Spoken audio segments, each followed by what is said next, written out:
नमस्कार, स्वागत है आपका जनता टीवी में। मैं हूं आपके साथ सचिन चौहान। खबरों में आगे बढ़ते हैं बड़ी खबर के साथ, और फिलहाल ये बड़ी खबर सामने आ रही है। Election breaking. हरियाणा में निकाय चुनाव के लिए मतदान खत्म हो चुका है। 6 बजे तक ये वोटिंग थी और सभी ने बढ़ चढ़कर अपने वोट का इस्तेमाल भी किया। आज पानीपत में 53% मतदान ये हुआ है और प्रदेश में 2 मार्च को करीब 47% वोटिंग हुई थी और 12 तारीख का सबको इंतजार है, क्योंकि 12 मार्च को नतीजे सामने आ जाएंगे।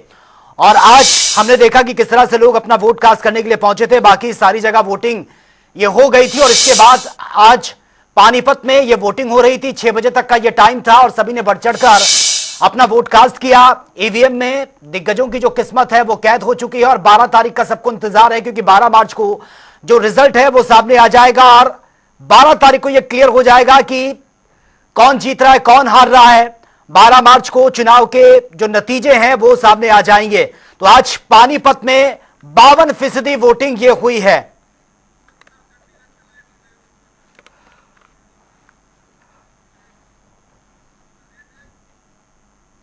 और इसी खबर पर ज्यादा जानकारी के साथ हमारे वरिष्ठ संवाददाता पवन सिवर चंडीगढ़ से सीधा लाइव हमारे साथ बने हुए हैं। पवन, आज जो वोटिंग है ऑल ओवर खत्म हो चुकी है। पानीपत में आज वोटिंग हुई, इससे पहले बाकी जगहों में हो चुकी थी। आज बहुत शांतिपूर्वक तरीके से चुनाव संपन्न हुआ।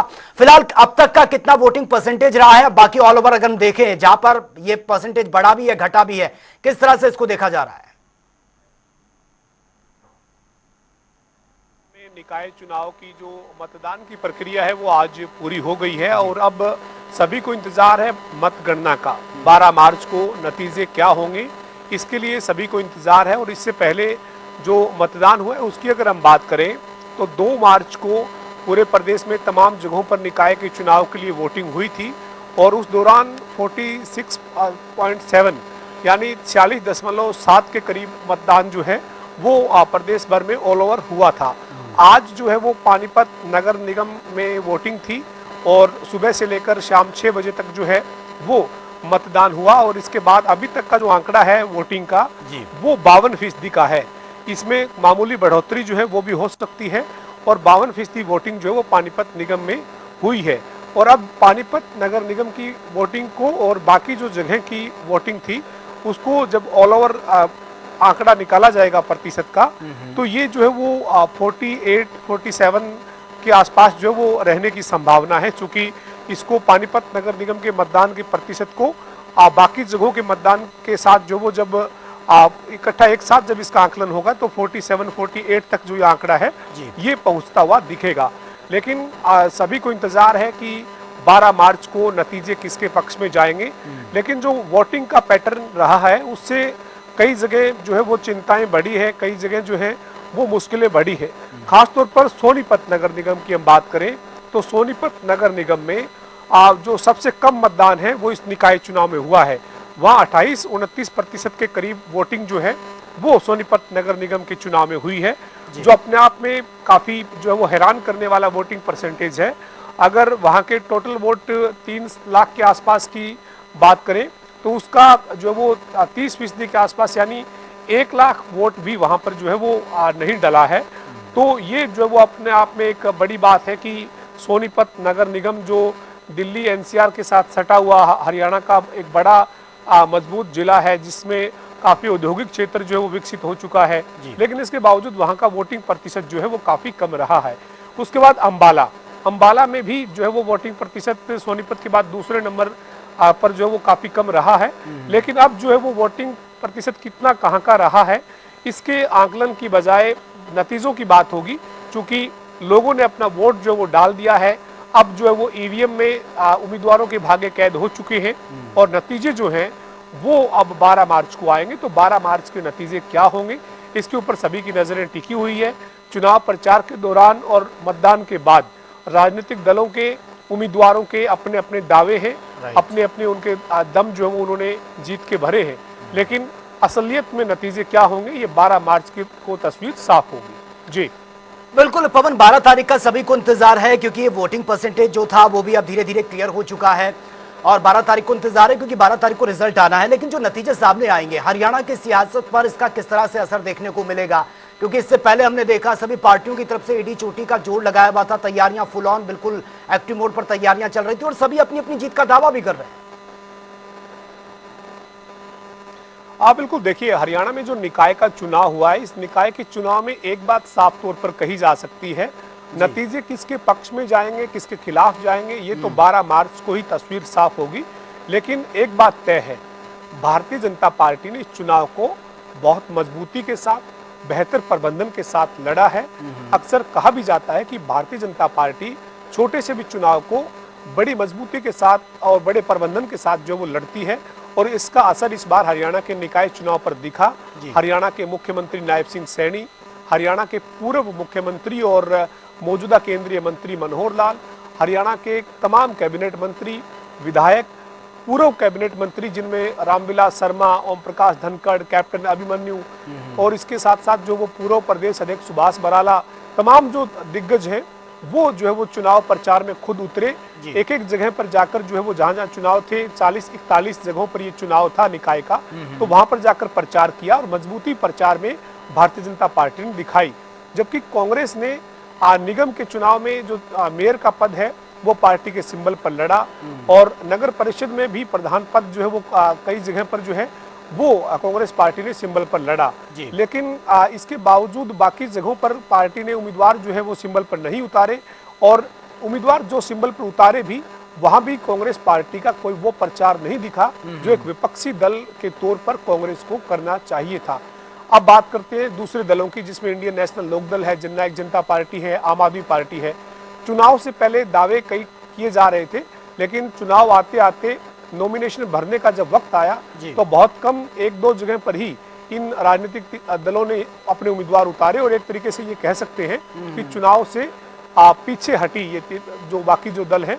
मुख्य तौर पर मुकाबले में कांग्रेस और बीजेपी, और इसके साथ साथ निकाय का चुनाव है, तो जाहिर सी बात है कि कुछ उम्मीदवार ऐसे हैं जिनका अपना वजूद है, अपने क्षेत्र में उनकी अपनी पहचान है, वो निर्दलीय के तौर पर मैदान में है, तो उनका भी अपना चुनाव था, और लोगों के साथ उनका जो समर्थन था लोगों का, उसके बलबूते पर उनका चुनाव था, तो वो अपने दम पर चुनाव जो वो लड़े हैं। तो यहाँ मुकाबला बीजेपी कांग्रेस के बाद जो निर्दलीय हैं, जो मजबूत अपने आप को मानकर चुनाव लड़ रहे थे कई जगहों पर, उनके बीच में मुख्य मुकाबला जो है वो नजर आया है। और भारतीय जनता पार्टी दावा कर रही है कि ट्रिपल इंजन की सरकार बनेगी, यानी केंद्र में मोदी की सरकार, हरियाणा में नायब सिंह सैनी की सरकार, और हरियाणा के निकाय के चुनाव में भी तीसरा इंजन जुड़ेगा और ट्रिपल इंजन की सरकार जो है वो बनेगी।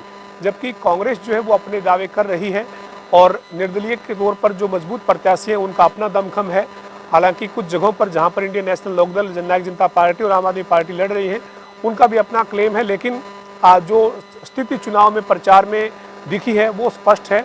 और 12 मार्च को जब नतीजे आएंगे तो किसके दावे जो हैं वो हकीकत में बदलेंगे, किसके दावे जो हैं वो हवाई होंगे, ये नतीजे तय करेंगे। लेकिन काफी दिलचस्प जो है वो ये चुनाव हरियाणा में रहा है, और सबसे बड़ी चुनौती जो है वो इस चुनाव में मुख्यमंत्री नायब सिंह सैनी पर थी, क्योंकि हरियाणा में तीसरी बार भारतीय जनता पार्टी की सरकार बनी है, दूसरी बार नायब सिंह सैनी मुख्यमंत्री बने हैं। ऐसे में उनकी पहली परीक्षा थी, और पहली परीक्षा में जो है वो किस तरह का रिजल्ट वो देते हैं, ये 12 तारीख को आज नतीजे जो है वो सामने आएंगे, तब पता लगेगा। लेकिन चुनाव के करीब 4-4.5 महीने के अंदर ही एक बड़ा चुनाव जो है वो निकाय के रूप में हरियाणा में हुआ है, जिसकी आज वोटिंग की प्रक्रिया पूरी हो चुकी है, और नतीजे जो है वो 12 मार्च को आएंगे, जिनका सभी को इंतजार है। लेकिन अब देखना यही है कि नायब सिंह सैनी से जो भारतीय जनता पार्टी का नेतृत्व उम्मीद कर रहा है वो उस उम्मीद पर कितना खरा उतरते हैं। कांग्रेस ने जो जिस मन से चुनाव लड़ा है उस मन मुताबिक उनको कितना नतीजा मिलता है, किस तरीके के रिजल्ट उन्हें मिलते हैं, अन्य दलों की क्या स्थिति चुनाव के नतीजों में देखने को मिलती है, निर्दलीय के तौर पर जो अपना दम भर रही हैं उनको जनता ने कितना मत दिया है, ये नतीजे साफ करेंगे। बिल्कुल पवन, बीजेपी की तो आपने बात बता दी, लेकिन कांग्रेस के लिहाज से देखें तो ये चुनाव कितना इंपॉर्टेंस माना जा रहा है, क्योंकि हमने देखा लोकसभा में भी कोई इतना अच्छा परफॉर्मेंस नहीं कर पाई कांग्रेस, और जो असेंबली इलेक्शन हुए हैं, विधानसभा चुनाव, उसमें जीत हाथ से निकल गई। अब ये लोकल बॉडी इलेक्शन है, जमीनी स्तर का चुनाव है, कहते हैं कि जितनी मजबूत पकड़ जमीन स्तर पर वो पार्टी उतनी मजबूत मानी जाती है। क्या बहुत स्ट्रांगली तरीके से कमबैक कर पाएगी कांग्रेस इस चुनाव में? देखिए, हरियाणा की राजनीति की अगर हम बात करेंगे निकाय चुनाव के साथ जोड़कर, तो कांग्रेस जो है वो बिल्कुल आईसीयू में थी, वेंटिलेटर पर एक तरीके से थी। लेकिन लोकसभा का जब चुनाव हुआ तो देश में जो लोकसभा का चुनाव था उसमें हरियाणा में जो वो कांग्रेस को उम्मीद जो थी उसके लगभग आसपास नतीजा मिला। जी। 5 सीटें जो है वो हरियाणा में कांग्रेस जीतने में कामयाब हुई। हिसार कांग्रेस जीती, सोनीपत कांग्रेस जीती, रोहतक कांग्रेस जीती, अंबाला और सिरसा कांग्रेस जीती। 5 जब सीटें हरियाणा में कांग्रेस को लोकसभा में मिली तो हरियाणा के कांग्रेस के नेताओं के हौसले इस कदर बुलंद हो गए कि वो ये मानकर चल रहे थे कि बहुत बड़े अंतर के साथ हरियाणा में विधानसभा के चुनाव में कांग्रेस सत्ता में वापसी करेगी। जी। लेकिन कांग्रेस को जो उम्मीद थी वो उम्मीद धराशायी हुई। 8 अक्टूबर 2024 को जब विधानसभा चुनाव की नतीजे आए, जब मतदान के बाद की जो मतगणना की प्रक्रिया शुरू हुई तो कांग्रेस की जो एक उम्मीद थी वो उम्मीद धराशायी हो गई। लेकिन इस उम्मीद के धराशायी होने के बाद कांग्रेस पूरी तरह से टूटी हुई नजर आई है। पिछले 4-4.5 महीने में ना हरियाणा में कांग्रेस का संगठन फिर से बनाने की कोई कवायद शुरू हुई। मुख्य विपक्षी दल की भूमिका में कांग्रेस है, इसके बावजूद कांग्रेस के पास विधायक दल का नेता नहीं, नेता विपक्ष का अभी तक फैसला नहीं हुआ। हरियाणा की जो 15वीं विधानसभा है उसका दूसरा सत्र चल रहा है। पहला सत्र जिसमें विधायकों को पद एवं गोपनीयता की शपथ दिलवाई गई, वो जो सदन की कार्रवाई है वो भी 3 दिन की रही। इसके बाद अब बजट सत्र जो है वो शुरू हो चुका है 7 मार्च से।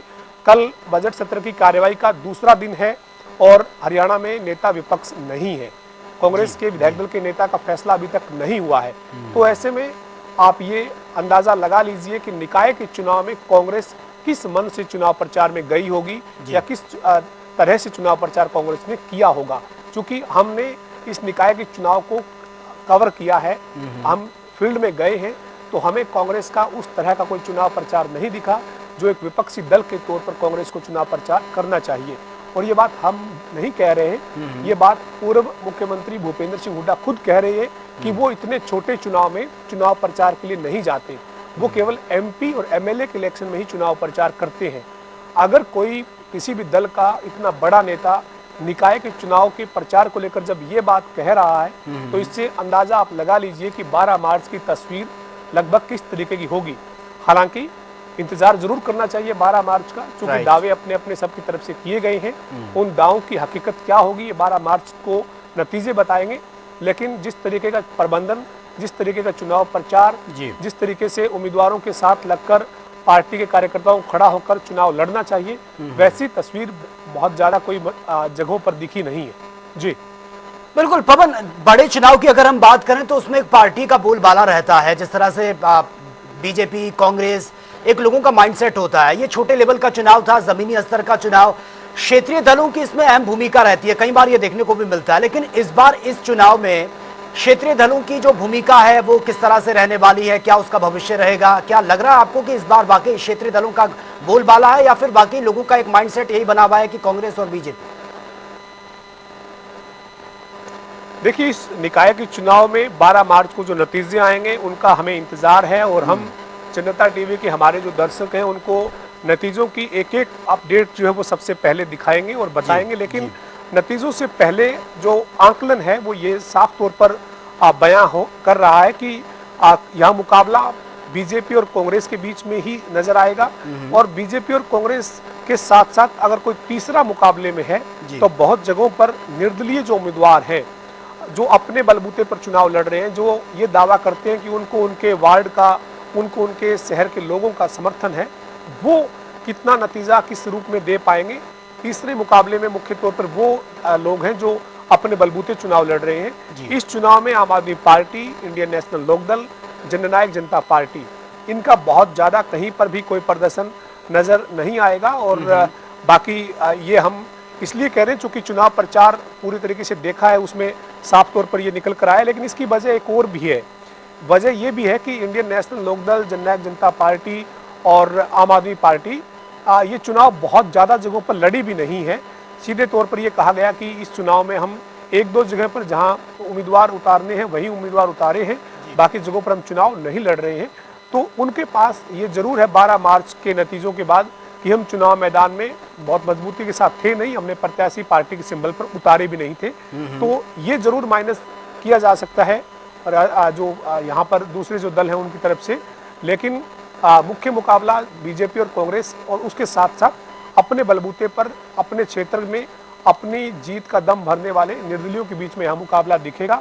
12 मार्च की तस्वीर क्या होगी ये जरूर देखना होगा, लेकिन भारतीय जनता पार्टी के नेताओं के जो हौसले हैं, मतदान जो 2 मार्च को हुआ था उसके बाद की जो बयानबाजी है या फिर पानीपत नगर निगम का जो आज मतदान हुआ है, इसके लिए जो चुनाव प्रचार में किए गए वायदे और दावे हैं, उनके मुताबिक जो हौसला है वो बीजेपी के नेताओं का बढ़ा हुआ है।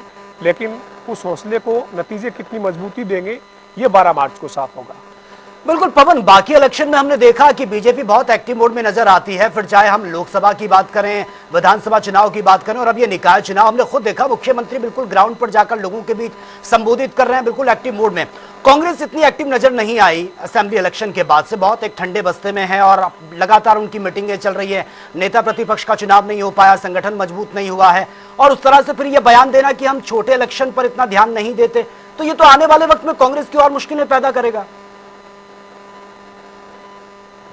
देखिए, इसमें कोई दोहराई नहीं है। और बीते दिनों ही पूर्व मुख्यमंत्री भूपेंद्र सिंह हुड्डा जब चंडीगढ़ में मीडिया से बात कर रहे थे तो उनका ये सीधे तौर पे कहना था कि मैं चुनाव प्रचार में नहीं गया, क्योंकि मैं बड़े चुनाव में ही प्रचार के लिए जाता हूँ और ये निकाय का चुनाव है, क्षेत्रीय मतलब जो वहाँ के स्थानीय मुद्दे हैं उनके ऊपर लड़े जाने वाले चुनाव है। और हमने अपनी पार्टी का जो घोषणा पत्र है निकाय चुनाव के लिए वो जारी किया है और लोग हमें वोट देंगे। और उन्होंने अपने उम्मीदवारों की जीत का दावा किया, लेकिन प्रचार में वो खुद नहीं उतरे।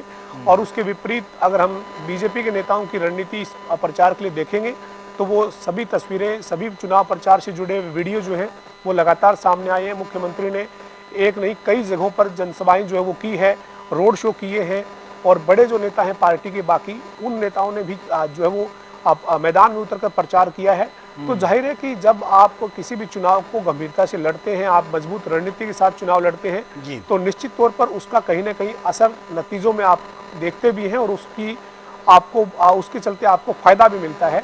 लेकिन इस चुनाव को केवल निकाय का चुनाव कह के जो वो पीछे हटने से कहीं ना कहीं इस मामले में जो वो ये जरूर कहा जाएगा कि हरियाणा की राजनीति जो आने वाले 2-4-5 साल में दिखेगी वो बहुत मायने रखेगी, क्योंकि बीजेपी जो है वो तीसरी बार हरियाणा में सरकार बनाने में कामयाब हुई है, जो अपने आप में इतिहास है।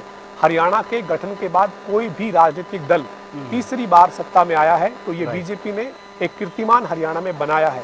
और उसके बाद अब निकाय चुनाव को इतनी मजबूती से लड़ा है, और अगर नतीजे 12 मार्च को बीजेपी के नेताओं के दावों के मुताबिक रहे तो बीजेपी को और ज्यादा मजबूती, हौसला जो है वो कहीं ना कहीं इस चुनाव के नतीजों से मिलेगा। और जो नायब सिंह सैनी की जो पहली परीक्षा है चुनाव विधानसभा का जीतने के बाद, तीसरी बार सरकार बनाने के बाद, और 100 दिन का उन्होंने जो कार्यकाल जब पूरा किया और अपनी उपलब्धियां सब जनता के सामने रखी, तो उन उपलब्धियों के बाद निकाय चुनाव हुआ है और 12 मार्च को नतीजे आएंगे। अगर उनके पक्ष में नतीजे जाते हैं तो कहीं ना कहीं उनको और ज्यादा एक तरीके से उनका कॉन्फिडेंस जो है वो बढ़ेगा, क्योंकि सरकार के कामकाज जो 100-125 दिन के हैं उन पर भी जनता की मुहर जो है वो कहीं ना कहीं अगर नतीजे पक्ष में आते हैं तो लगती है। लेकिन ऐसे में बाकी जो राजनीतिक दल हैं उनको भी चिंतन और मंथन करना पड़ेगा कि उनकी अब आगे क्या रणनीति हो, किस रणनीतिक तहत वो मैदान में जाएं, कैसे लोगों को अपने साथ खड़ा करें। हालांकि बजट सत्र चल रहा है हरियाणा विधानसभा का, 15वीं विधानसभा के गठन के बाद पहला बजट सत्र है, जिसके दूसरे दिन की कार्यवाही कल सोमवार को दोपहर 2 बजे शुरू होनी है। उसमें विपक्ष अनेक मुद्दों पर सरकार को घेरने की बात कर रहा है। आने वाले दिनों में हम देखेंगे कि विपक्ष किन किन मुद्दों पर सरकार को किस रूप में घेरता है, और उसके बाद सत्ता पक्ष सरकार की तरफ से किस तरह से विपक्ष को जवाब दिया जाता है। लेकिन इस बजट सत्र के बीच 12 मार्च के जो नतीजे हैं वो नतीजे अगर बीजेपी के नेताओं के दावे के मुताबिक उनके पक्ष में गए तो फिर बजट सत्र में भी सरकार को विपक्ष को घेरने का एक और मजबूत हथियार कह सकते हैं मिलेगा, जिससे विपक्ष की मुश्किलें बढ़ेंगी। ठीक है पवन, बहुत बहुत शुक्रिया फिलहाल आपका तमाम जानकारी के लिए, बहुत बहुत शुक्रिया आपका। तो आपको बता दें कि 12 तारीख को सभी का इंतजार है, क्योंकि 12 मार्च को रिजल्ट सामने आ जाएगा, कौन जीत रहा है कौन हार रहा है ये सारी चीजें भी क्लियर हो जाएंगी। तो फिलहाल मेरे साथ इतना है, लेकिन तमाम खबरों के लिए आप बने रहिए जनता टीवी के साथ। नमस्कार।